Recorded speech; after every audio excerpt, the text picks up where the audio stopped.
Today, I would like to tell you all the story of what was probably the scariest day in my entire life. This happened only 4 months ago, in August 2021. Not a long time ago, so it's still very fresh in my brain, regrettably. And by the way, I have some Call of Duty mobile gameplay in the background, something for you to look at while I tell you the story to keep you entertained. But honestly, I think you're going to be entertained regardless because this story is just so insane. I don't understand how both me and my girlfriend got out of this situation alive, to be completely honest. It's just a miracle that we actually did. Now, this is a bit of a throwback to some of my earlier videos that I used to make a few years ago. I used to make a lot more life story videos, and some of my OG subscribers will remember that. Haven't done one in a while, and I hope this is something you guys still enjoy watching. If it is, please take a second and hit that like button and subscribe down below for more videos just like this. Of course, some more Call of Duty mobile videos as well. Thank you so much, guys. So with that being said, let's begin this story. So as I said, this story takes us back to August 2021. August 2021 was a very exciting month for me because my girlfriend was finally moving to me. At that point in time, I had been in a long-distance relationship for almost 3 years. You know, everybody tries to tell you that long-distance relationships don't work out. Well, I'm here to prove them wrong. I am a testament to the long-distance relationships actually working out. She lived in California. I lived in Florida, thousands of miles away, but I flew back and forth from Florida to California literally once a month, every single month for like 3 years, just to be able to keep this relationship going. And it did. And it succeeded. It thrived. It did so freaking well. And in August of 2021, she decided to move to me. Now, when she moved to me, she was going to the same college that I was going to, and she was moving into the dorm. When you're moving into a dorm in college, you need to bring a lot of stuff. Like, you can't just fly into the town that your college is in with like one suitcase with a couple of days worth of clothes, and that's it. You've moved into the dorm, you're done. No. You need to bring your, pillows, your blankets. You need to bring furniture, some stuff to hang on the walls, clothing, bath stuff, everything to make you feel at home, to decorate your dorm room. And she likes to decorate a lot. Let's just be very clear about that. She likes to bring a lot of different stuff. So she had boxes and boxes and suitcases filled with stuff. She had to fill her entire car with everything that she wanted to bring from California to Florida. Because guess what? She wasn't flying. She was driving. And guess what? Her parents chose me as the designated driver. I was going to be the one that drove her from California to Florida, and it was going to be an epic road trip. I planned this thing out to be like 13, 14 days long. We were going to go through all the cool states, Utah and Arizona and Colorado, New Mexico, all throughout, all the way to Florida. And it was going to be so much fun. I was so freaking excited for it. Anybody that has the chance to do a long distance road trip, all the way across the US, for instance, then I would totally recommend doing it. It is really a lot of fun. But, spoiler alerts, things did not go to plan. And that's why I'm telling you this story, all right? So finally, after we packed up her car, we began the drive out of California. We went to Death Valley in the middle of summer. We went through Las Vegas. We went through southern Utah. We went to Arizona, to Antelope Canyon, and a couple of other really cool places. And by the time day 4 or day 5 rolled around, we were in a place called Canyonlands National Park. Anybody that's been to Canyonlands in Utah knows that this place is massive. It's one of the biggest national parks that I've ever been to, and it's just got roads and roads and roads for hundreds and hundreds and hundreds of miles, driving along the edge of cliffs with no guardrail, just like a 2,000-foot drop all the way down to the rocks down below.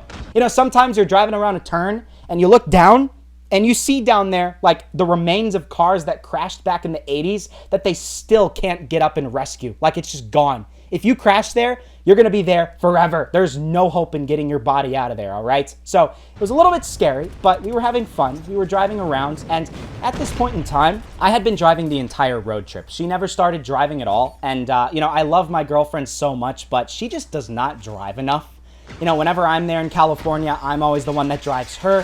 Whenever I'm not, her parents drive her. She just doesn't drive a whole lot. And so when we got to this one rest area where there was this parking lot and a nice overlook, and she told me that she wanted to drive for a little bit, I was taken aback. I was like, wow, really? You actually want to drive? Well, okay. I could have seen the different situations that could have gone wrong.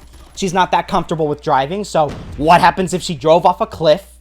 That would not be good, right? But that wasn't the scary thing. When she got in the car and started driving, literally like 10 seconds later, she scrapes the tire along the curb in that rest area. Right along the curb, and it was a bad scratch, okay?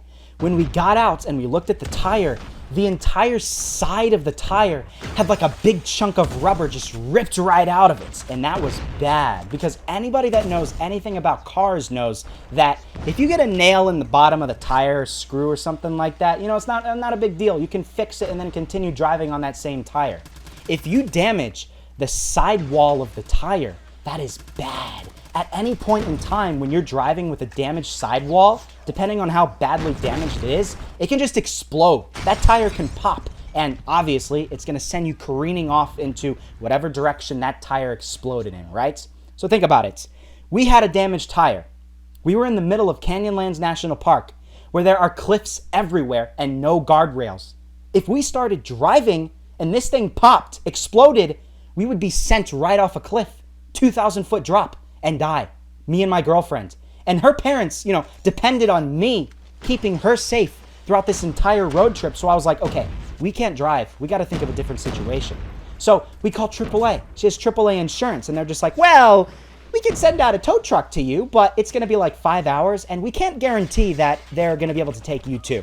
So they can take the car, but not necessarily you. And I'm just like, well, what is that going to do, right? It's going to take the car, but we're going to still be stuck out in the middle of nowhere in the desert. We're going to die from dehydration. It's summer. It's hot. That is not a good situation to be in. So that was out. AAA was out. And then we call a dealership, because after we talked to our parents, they were like, well, you know, if you damage the side of the tire, you need to get a new tire. They can't fix that.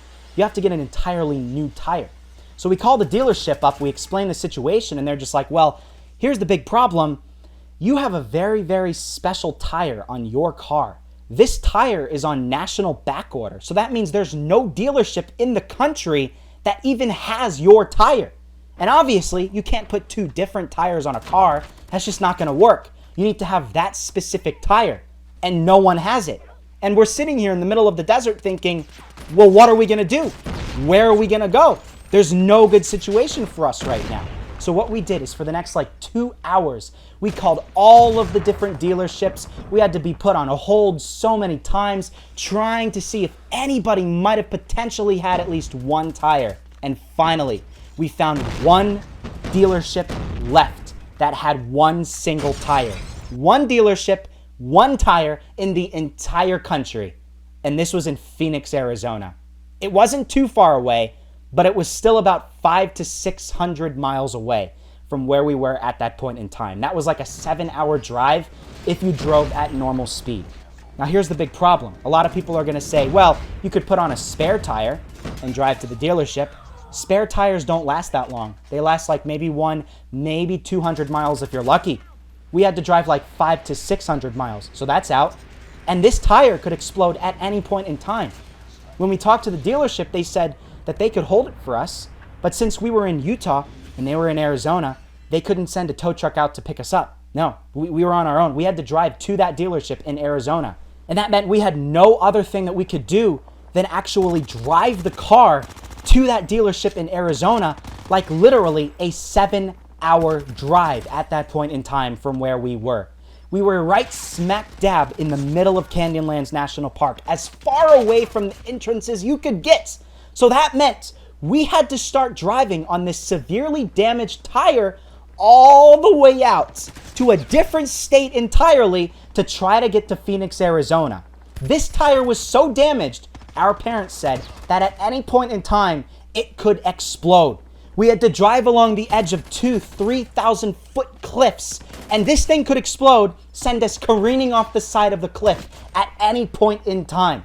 It took us like an hour, 2 hours before we got out of the gravel roads of Canyonlands and we got out to the main entrance. But that was not the end of it, no, because we still had like 400 miles to go before we got to Phoenix, Arizona. And the thing was we had to drive on highways where there were tons of other cars around, and these cars were going 70, 80 miles an hour. One small little mistake, and that's it. Everybody's going too fast to be able to react in time, and you're dead. Too, on a freaking highway as well. So what I had to do was hope to God that there was not going to be any issues when we started driving on those highways. We were so far out in the middle of nowhere that we didn't even have cell service for the vast majority of the time. I set cruise control at 50 miles an hour, even though everybody else was going 80, 90 miles an hour. Every 5 seconds, cars were coming up behind me, honking at me, flashing their lights at me, yelling at me to speed up, but I couldn't because I didn't want this thing to freaking explode. If we were going too fast and this thing exploded, there would be no time to react. I felt like if I was going slow enough, everything would be okay. If we could explode, I would have time to react and maybe get off on the side of the road and not have us die, okay? All right? So I was sitting there driving for the next 4, 5 hours, as concentrated as I could be. It turned to nighttime, so it got even more difficult. I literally could not hit a single bump on the road because I thought any little bump that I hit with that tire, it would cause more pressure on the tire and make it even more likely for it to explode. I didn't want that to happen. So I was constantly, focusing as much as I could be, swerving at every little bump that I could see on the road. And it was the most stressful thing in my entire life because I wasn't doing this for 30 minutes. Literally for 5 hours straight, I was driving as concentrated as I have ever driven before. And somehow, by some miracle, we actually made it to Phoenix, Arizona. We made it to the dealership just in time before it closed. They managed to put that new tire on, and it was the last tire in the entire country. We got it. We were able to continue on driving, and we managed to complete the road trip without any other massive issues. We somehow freaking did it. Literally, at any point in time, this thing could have exploded, and that would have sent the car left or right or whatever direction it would have gone and just crashed us into another car going at 70, 80 miles an hour off of a cliff into a whole host of different things, and it would have just been very, very bad. And by some miracle, we managed to get out alive. We managed to do it. And I have to say, that was probably one of the most stressful and scary days of my entire life. I hope none of you guys ever be in a situation like that. Even the people that hate me, even the people that hate my channel, I hope none of you ever get in that type of situation because it is just not a fun one to be in. To not have any other option than to just risk your life by just going for it because there's nothing else that you can do, it sucks. It really freaking sucks, and I hope none of you guys ever get in that situation. But, yeah, that, I guess, wraps up this story. After we got to Phoenix and we got the new tire, we were able to continue on with the road trip, see a lot of other cool stuff. Obviously, it had to be modified because we were going a much more southern route than what we originally planned, but it was perfectly fine. It was still a great trip, and I would do it again. I just hope we would not have that situation again because it is not fun, all right? But I do hope you did enjoy this story. If you did, please take a second, hit that like button, and subscribe down below for more videos just like this. Thank you so much, guys. And with that being said, I'll see you all in the next episode.